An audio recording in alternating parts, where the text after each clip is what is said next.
ఆత్మ బలిదానం బేతాళ కథలు 4వ కథ. పట్టువదలని విక్రమార్కుడు సిన్సిపా వృక్షం వద్దకు తిరిగి వెళ్ళి చెట్టు మీద నుంచి శవాన్ని దించి భుజం మీద వేసుకుని శ్మశానం కేసి బయలుదేరాడు. శవంలో గల బేతాళుడు వికటాట్టహాసం చేసి, రాజా, నిన్ను చూస్తే నాకు జీమూత వాహనుడి కథ జ్ఞప్తికి వస్తున్నది. కాలయాపన కోసం ఈ కథ విను అంటూ ఆ కథ చెప్పసాగాడు. హిమాలయాల నడుమ కాంచన నగరాన్ని జీమూత వాహనుడనే రాజు పాలిస్తూ ఉండేవాడు. ఆ రాజు ఇంట్లో పెరట్లో కల్పవృక్షం ఉండేది. ఆ కల్పవృక్షం ప్రభావం చేత రాజవంశం వారు తమ కోరికలన్నీ నెరవేర్చుకుంటూ ఉండేవారు. జీమూతకేతువుకు కుమారుడు జీమూత వాహనుడు. యుక్త వయసు రాగానే తండ్రి అతనికి యువరాజ్య పట్టాభిషేకం జరిపాడు. ఆ సమయంలో మంత్రులు జీమూత వాహనుడితో, యువరాజా, మీ వంశానికి కల్పవృక్షం గొప్ప అండగా ఉంటున్నది.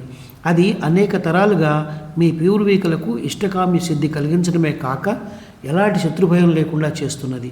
నీవు ఆ కల్పవృక్షాన్ని ప్రార్థించి నీ కోరికలన్నీ తీర్చుకోవచ్చు అన్నారు.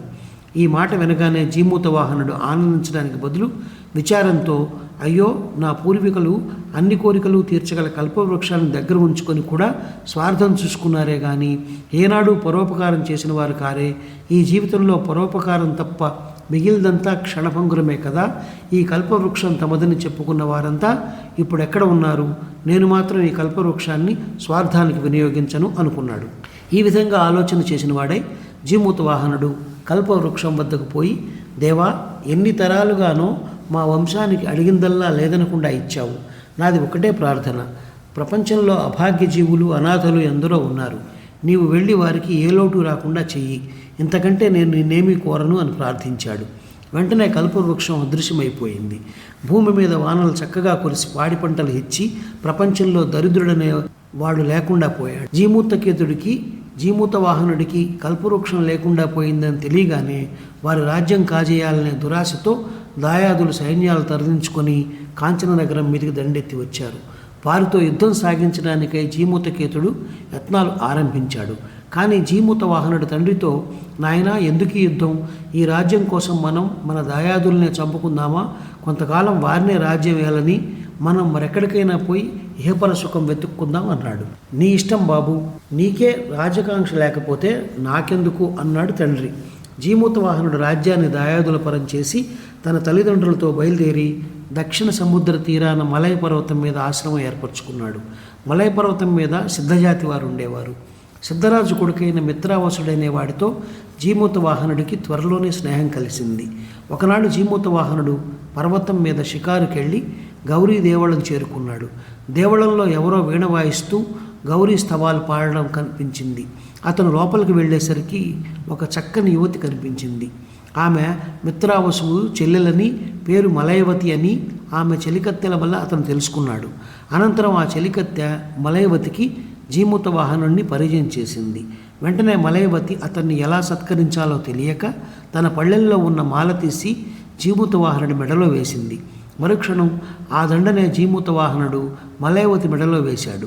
ఈ సంగతి విని మిత్రావసుడు తన చెల్లెలు, తన మిత్రుడు ఒకరినొకరు ప్రేమించుకున్నట్టు రూఢీ చేసుకుని వారిరువురికి వైభవంగా వివాహం చేసేశాడు. కొంతకాలం గడిచింది. ఒకనాడు బావుమరుదులిద్దరూ చందన వృక్షాల మధ్యగా పర్వతం దిగి సముద్ర తీరం వైపు బయలుదేరారు. ఒకచోట పెద్ద ఎముకల గుట్టలు ఉండడం చూసి జీమూత వాహనుడు మిత్రావసువును అవి ఏమిటని అడిగాడు. గరుక్మంతుడికి నాగజాతి మీద పగ ఉన్న విషయం నీకు తెలుసు కదా. ఆ గరుక్మంతుడు తమ నాగకులం మీద పడి చంపుకు తింటూ బీభత్సం కలిగిస్తుండడం చూసి నాగరాజైన వాసుకి గరుక్మంతుడితో ఒక ఒప్పందం చేసుకున్నాడు. ఆ ఒప్పందం ప్రకారం రోజుకొక నాగుణ్ణి ఆ కనబడే శిలవద్దకు పంపుతారు. గరుక్మంతుడు వచ్చి వాడిని తిని వెళ్ళిపోతాడు. గరుక్మంతుడు తినేసిన నాగుల అస్థికల గుట్టలే ఇవి అన్నాడు మిత్రావసు. ఈ మాట వినగానే జీమూత వాహనుడి హృదయం కరుణతో ద్రవించిపోయింది. అయ్యో పాపం, ఈ నాగులకెంత దుస్థితి వచ్చింది. వాసుకి వట్టి పంద కాకపోతే రోజు తన ప్రజలను తన శత్రువు పొట్టన పెడతాడా? ఇంత నీచమైన సంధికి ఒడబడ్డవాడు ముందుగా తానే గరుక్మంతుడికి ఆహారం కాలేకపోయాడా? గరుక్మంతుడి ఘనత మాత్రం ఏమిటి? రోజుకొక నాగుణ్ణి భక్షించి ఒక నాగ కుటుంబాన్ని శోక సముద్రంలో ముంచేవాడు ఎటువంటి కిరాతకుడు అనుకున్నాడు జీమూత వాహనుడు మనసులో. మనం ఇల్లు విడిచి చాలాసేపు అయింది, తిరిగిపోదామా అన్నాడు మిత్రావసువు. నువ్వు పద, నేను కొంచెం వెనక్గా వస్తాను అని జీమూత వాహనుడు తన బావమరిదిని పంపేశాడు. అసలు సంగతి ఏమంటే ఆనాడు గరుత్మంతుడికి ఆహారం కానున్న నాగుడికి బదులు తానే ఆహారమై కనీసం ఒక్క ప్రాణికైనా ప్రాణప్రదానం చేసి తరించుదామని అతను మనసులో నిశ్చయించుకున్నాడు. కొద్దిసేపట్లోనే రోదన ధ్వని వినిపించింది. ఒక ముసలిది, ఒక కుర్రవాడు సెలకేసి రాసాగారు. అయ్యో నాయనా శంఖచూడ, నీకప్పుడే 100 ఏళ్ళు నిండాయా? నువ్వు పోతే నాకు దిక్కెవరు తండ్రి, నా గతి ఏం కాను అని ముసలిది కడుపు పగిలేటట్టు ఏడుస్తున్నది. ఏడిచి ఏం ప్రయోజనం అమ్మా, ఇక నాకు వేళ అయింది, నువ్వు ఇంటికి పో, లేకపోతే నా చావు కళ్ళారా చూడవలసి వస్తుంది అన్నాడు శంఖచూడుడు. ఇంతలో జీమూత వాహనుడు ముందుకు వచ్చి, అమ్మా నీ కొడుకు కోసం దుఃఖించకు, ఈ రోజుకు నీ కొడుకు బదులు నేను గరుత్మంతుడికి ఆహారం అవుతాను, నీ కొడుకుని తీసుకొని నిశ్చింతగా నువ్వు ఇంటికి వెళ్ళిపో అన్నాడు. ముసలిది కన్నీటితో పాటు ఆనందాశ్రువులు కూడా రాలుస్తూ, ఎంత చల్లని మాట అన్నావు తండ్రి, కానీ ఇంత మాట అన్నవాడివి నువ్వు మాత్రం నా కొడుకు వంటి వాడివి కావా? నువ్వు గరుత్మంతుడికి ఆహారం అయితే మాత్రం నాకు దుఃఖం కలగదా? వద్దు బాబు వద్దు అన్నది. శంఖచూడుడు త్వరగా తల్లిని అక్కడి నుంచి పంపేసి గరుత్మంతుడు వచ్చేలోగా గోకర్ణుడికి మొక్కుకు వద్దామని పరిగెత్తి వెళ్ళాడు. శంఖచూడుడు తిరిగి వచ్చేలోగా ఎగురుతూ గరుత్మంతుడు వచ్చాడు. అది గమనించి జీమూత వాహనుడు సెలవద్ద నిలబడ్డాడు. గరుత్మంతుడు అతడే నాగుడు అనుకుని అతన్ని పట్టి భక్షించసాగాడు. అయితే గరుత్మంతుడికి ఒకందుకు ఆశ్చర్యమైంది. ఈ నాగుడు ఇతర నాగుల్లాగా చావడానికి కొంచెమైనా భయపడడం లేదు. ఇతని ముఖాన శాంతం తప్ప మరే భావము లేదు. ఇది గరుత్మంతుడికి అర్థం కాలేదు. ఇంతలోనే శంఖచూడుడు పరిగెత్తుకుంటూ వస్తూ, గరుత్మంతుడా ఆగు ఆగు, అతను నాగుడు కాడు, నాగుణ్ణి నేను, అతన్ని తినకు, నన్ను తిను అంటూ కేకలు వేశాడు. గరుత్మంతుడు నివ్వెరపోయి జీమూత వాహనుడికి చూసి, నువ్వు నాగుడివి కాకపోతే నాకెందుకు ఆహారం అవుతున్నావు అని అడిగాడు. నువ్వు పాషాణ హృదయుడివి కనుక రోజుకొక నాగుడిని నిశ్చింతగా పొట్టన పెట్టుకుంటున్నావు, కానీ ప్రాణం ఎంత అమూల్యమైనదో నాకు తెలుసు.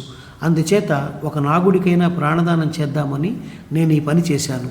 ప్రాణదానం కంటే ఉత్తమ ధర్మం ఏమున్నది అన్నాడు జీమూత వాహనుడు. గరుత్మంతుడికి పశ్చాత్తాపం కలిగి, మహాత్మా తెలియక చేసిన అపరాధాన్ని క్షమించు అన్నాడు. తెలిసి రోజు అపచారం చేసేవాడికి క్షమాపణ ఏమిటి? రోజు నువ్వు భక్షించే నాగులు నాలాంటి ప్రాణులు కారా అన్నాడు జీమూత వాహనుడు. ఇక నాగుల జోలికి ఎన్నడూ పోను, నన్ను మటుకు నువ్వు క్షమించాలి అన్నాడు గరుత్మంతుడు. శంఖచూడుడి ప్రాణం దక్కింది.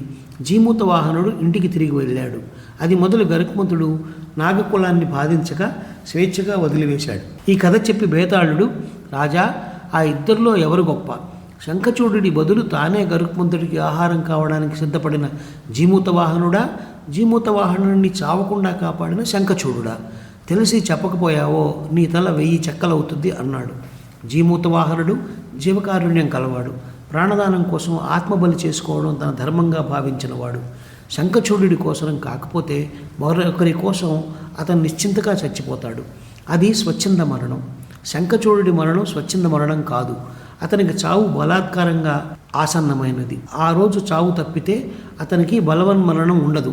అది తెలిసి కూడా జీమూత వాహనుడిని కాపాడడానికి యత్నించాడు కనుక శంఖచూడుడే గొప్పవాడు అన్నాడు విక్రమార్కుడు. రాజుకు మౌనభంగం కలుగగానే బేతాళుడు శవంతో సహా తిరిగి మాయమై చెట్టెక్కాడు. ఈ కథ నచ్చినట్లయితే షేర్, లైక్, సబ్స్క్రైబ్ చేసి పక్కనున్న గంట ఐకాన్ని కొట్టండి.